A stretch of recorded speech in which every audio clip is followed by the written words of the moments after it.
대규모 집회를 열고 일사불란해 보이던 의사협회. 글쎄요, 이제 내분 양상해 보이는데요. 그런데 여기 화면 속의 주인공 오랜만입니다. 이국종 교수, 이국종 원장이 의대 증원 문제에 대해서 침묵을 깼습니다.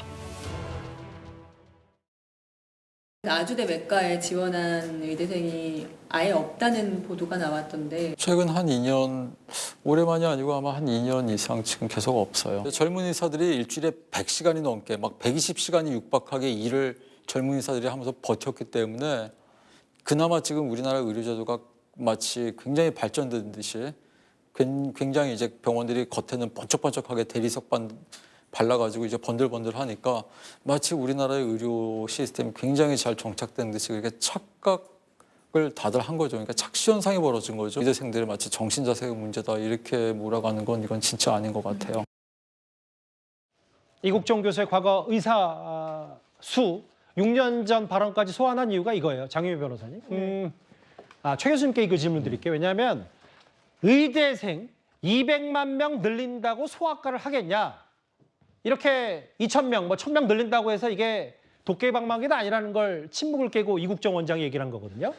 그러니까 저 말 그대로를 제가 그냥 해석을 해보면, 그러니까 소아과 의사가 부족한데 그 분야에 지원을 하겠냐 하는 부분은 제가 이해하기로는 이국종 교수는 아마 그런 의도로 얘기한 것 같아요.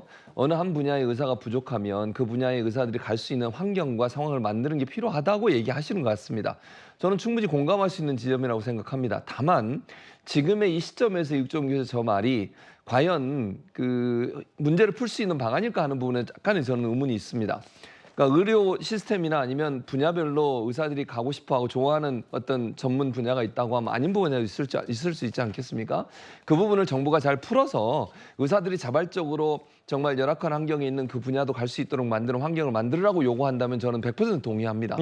다만 지금의 이런 의사들과 정부의 갈등, 이런 문제를 풀 수 있는 방안들에 대해서 말씀하시고 저렇게만 얘기하고 끝나버리시면 그러면 사실은 이제 의사들이나 지금 의협이나 이런 데서 하고 있는 행동들이 어느 부분 또 정당화될 수 있는 그런 점도 있지 않겠습니까? 근데 그런 부분은 사실 국민의 생명을 담보로 해서 어떤 행동을 할 때는 대단히 조심스럽고 대단히 좀 절제되게 한다고 저는 개인적으로 생각을 합니다.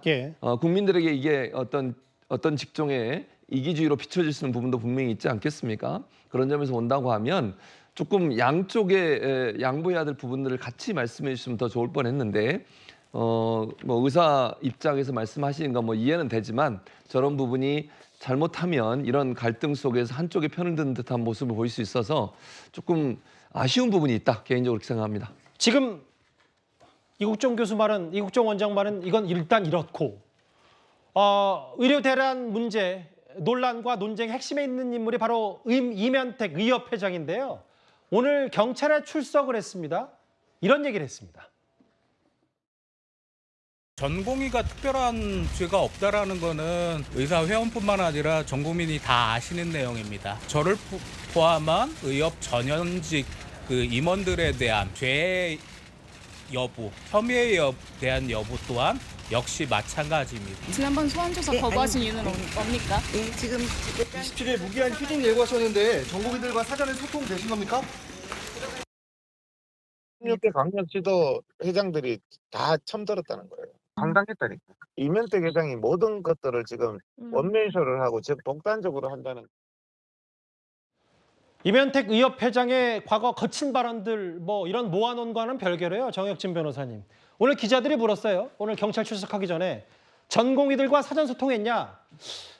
지금 내분 기류가 있는 모양이더라고요. 그러니까 저는 참 안타깝다라고 생각하는 게 이면택 회장이 과연 지금 같은 상황에서 의협 회장으로서 문제를 해결하려고 하는 것인가 아니면 문제를 더 악화시키려고 하는 것인가. 지금 의사들이 과연 그 이면택 회장 같은 분이 우리를 대표하는 사람이다, 우리의 회장이다 이렇게 생각할 수가 있겠는가? 저는 그런 생각이 들고요. 여러 가지 면에서 지금 상당한 문제가 있다는 생각이 들고 그렇기 때문에 회장이 저렇기 때문에 내부적으로도 의사들도 갈팡질팡할 수밖에 없는 그런 상황이 아닌가 그런 생각이 들고요. 좀 많은 사람들 이야기를 듣고 그다음에 여태까지 의협이 제기했던 모든 법적 조치들이 다 패배하지 않았습니까? 그런 부분들을 갖다가 아니라 정확하게 사실을 판단하고 파악하고 여기에 대해서 문제를 해결하려는 노력을 좀 보여줬으면 좋겠다. 그것들을 우리 국민들이 바라고 있는 것이 아닌가 저는 그렇게 생각이 됩니다. 일부에서는 뭐 경기도 의사회장의 말입니다만 이면택 회장이 이런 각 시도 의사회장을 장기판에 졸 취급한다라고 하면서 내분 기류 이면택 의협회장을 향한 비판 목소리도 있는 듯한데요. 일단 오늘 경찰 출석하면서 국민들은 다 안다는 취지의 임 회장의 말까지 한번 만나봤습니다. 빨리 뭐 지금 고스란히 피해를 보고 있는 건 일반 시민들, 환자들일 텐데 이거 꼬인 실타래가 쉽게 풀리지는 않을 것 같습니다. 다음 주에는 그제 어제 한반도를 중심으로 가장 주목된 인물이 바로 있습니다. 다음 주제입니다.